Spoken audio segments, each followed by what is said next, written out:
Hello and welcome to another Demon 212 3DS VC review. Today I'm going to be taking a look at Life Force on the NES, which if you've never played it before, as you might be able to tell from the demo that's playing, it's a side-scrolling shoot-'em-up. It's very similar to Gradius. It's also known in certain countries as Salamander. I used to actually have a collection of, I believe it was every single game, because I couldn't find out if there were any more. And I used to have a collection on the PSP, and I loved it, and I was absolutely gutted when I had to get rid of it. And it meant that I was jumping at the chance to buy this as soon as I could when it hit anything, because the States have had this for ages, but on the Wii NES VC. Same as Ninja Gaiden series. We only got Ninja Gaiden 103 of, and that's why I've had to buy them on the 3DS, and I'm just glad to finally have them. Now, I suppose before I should continue with the game, I'll address the elephant in the room, because you probably already noticed by now what I'm holding. As anyone who knows me knows, I'm a little bit obsessed with handhelds and 3DS systems in general, so as soon as they announced another Zelda DS, it was a case of, well, I've got the first one, so I might as well get the second one. So I got rid of my Red XL to go for the nice, shiny new Link Between Worlds XL, and it is amazing. I love it. I know it's just a colour change and there's nothing different about it, but I don't care. I'm glad that I got it. So, on to something which I've never noticed before on any VC game. And it's enough to make me go back and actually check some of the others, because I know some of the NES games have had updates. On this one, you can start download play, and it allows you to play the game two-player, just like you always could if you were playing side-by-side, sitting on a couch or a bed or anything, playing on the NES back in the day.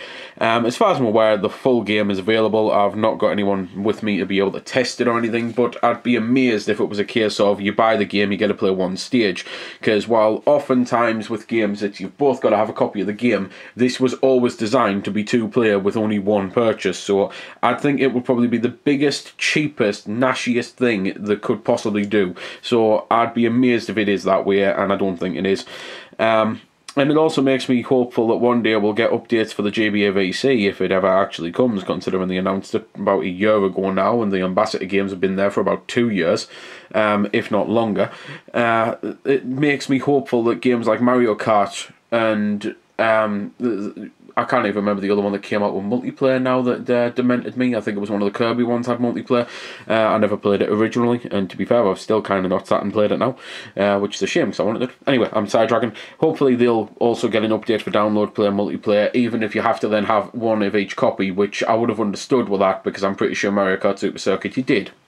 So let's get on to actually playing the game. I mean, you've already been watching footage, and that went on for far too long.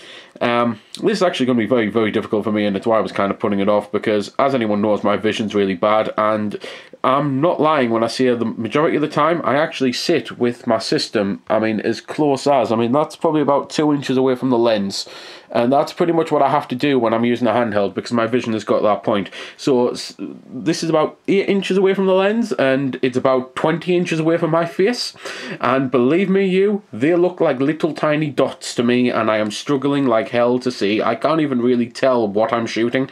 And it's also going to make the power-up system very difficult, because you might have noticed it is very similar to Gradius. The whole point is you shoot the enemies, and then a little box comes out, and then a bar at the bottom appears, and there's also that next to it which tells you what you're going to be doing. So you can choose to save them up or spend them.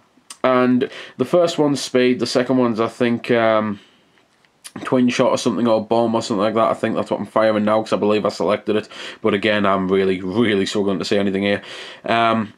And it just basically goes up, so the more the bar, the better the power up, and sometimes you're best off spending them straight away just to get yourself to a competent position. So maybe like giving yourself a rather large speed boost, because quite frankly I think on shoot-em-ups like anything, I mean I will quite commonly on Gradius and I was about to say Salamander, which I prefer that name, so I think I will just call it Salamander. I'll just constantly spend them on speed. I'll do like 4 or 5 speed upgrades, and then I'll start going for the things that I know I like that are going to really help me out, because just having extra speed is so useful on this. I mean, the section of the stage that early on that you've just seen us do there, where the stage was in crouching and I was struggling to AC and B, even get fast enough to go through it without getting destroyed. So I think speed is a necessity of things that you need. This one's decent. The ripple shot, it's very similar to how it was on Gradius, and that's the whole setup really. It's just as if they decided to remake Gradius but change the setting, because I think the whole point we're called Life Force, you're supposed to be inside a human or some sort of organism, because everything looks very biological and pulsating and things like that. But all I know is, as a side-scrolling shooter, I think it just plays incredibly well. There are 6 stages overall, so it's not the longest game, but it's as always with shoot 'em ups, you play them just for either to get a high score, so that's why you replay them as well, or you just play them because you like the fast Octane's whole generalization of the gameplay, I suppose is the best way to say it, because that's why I play them. I'm not very good at them. I never get a really high score. I just love the fast gameplay, the frantic gameplay. I love the skill and the challenge to them. I love seeing the new levels for the first time. I love hearing the music, just all sorts of things like that. It really makes me love playing them. So it's why I buy them in such high droves, even though I probably wouldn't even be in the top 200,000 players of all time. And that's with the fact that these days it's a dying genre and not as many people play them. But that's pretty much all I can really say about the game, because I can't listen to the music.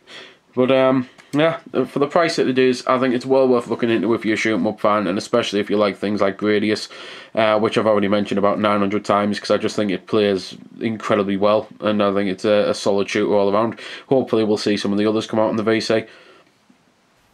So there we go then. That's been the review. I hope you found it helpful. I don't score the games because that's based purely on opinion, so instead I'll leave you to make your own mind up.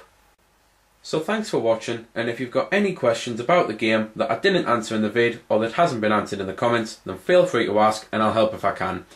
Also, if you did find it helpful, don't forget to check out my channel, because there's plenty more like this up there, and don't forget to subscribe because there'll be plenty more to come as well. So until next time, this has been Demon212, signing off.